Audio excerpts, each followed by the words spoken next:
Hello guys, welcome to Lisa's channel. ഇന്ന് നമ്മൾ കാണാൻ പോകുന്നത് ഒരു ഈസി ആയിട്ടുള്ള ബ്രിഞ്ചാൾ റെസിപ്പിയാണ്.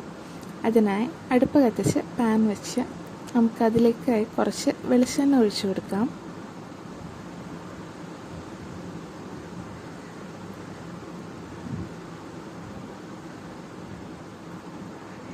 വെളിച്ചെണ്ണ ചൂടായി വരുമ്പോഴത്തേക്കും അതിലേക്ക് കടുക് ഇട്ട് കൊടുക്കാം.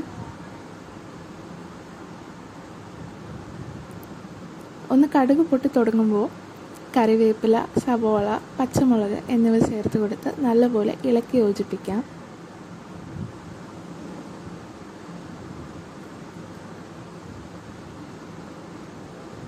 അത് നല്ലപോലെ വഴഞ്ഞു വന്നതിന് ശേഷം അതിലേക്ക് നമ്മൾ കട്ട് ചെയ്ത് ക്ലീൻ ചെയ്ത് വെച്ചിരിക്കുന്ന ബ്രിഞ്ചാൾ ഇട്ട് കൊടുത്ത് ഇളക്കി യോജിപ്പിക്കാം. ഇതിലേക്ക് നമ്മൾ 3 തക്കാളി അരച്ചത് ചേർത്ത് കൊടുക്കാം.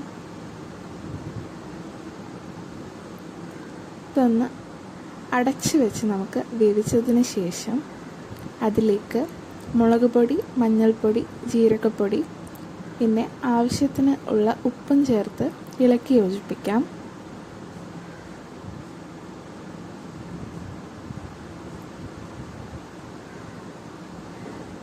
ഇനി ഇതൊന്ന് നമുക്ക് അടച്ചു വെച്ച് വേവിക്കാം.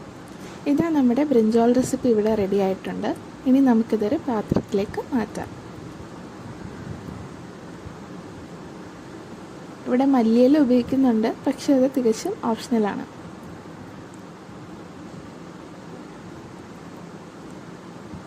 Thank you for watching video ഇഷ്ടപ്പെട്ടെങ്കിൽ ലൈക്ക് ചെയ്യുക, ഷെയർ ചെയ്യുക, സബ്സ്ക്രൈബ് ചെയ്യുക.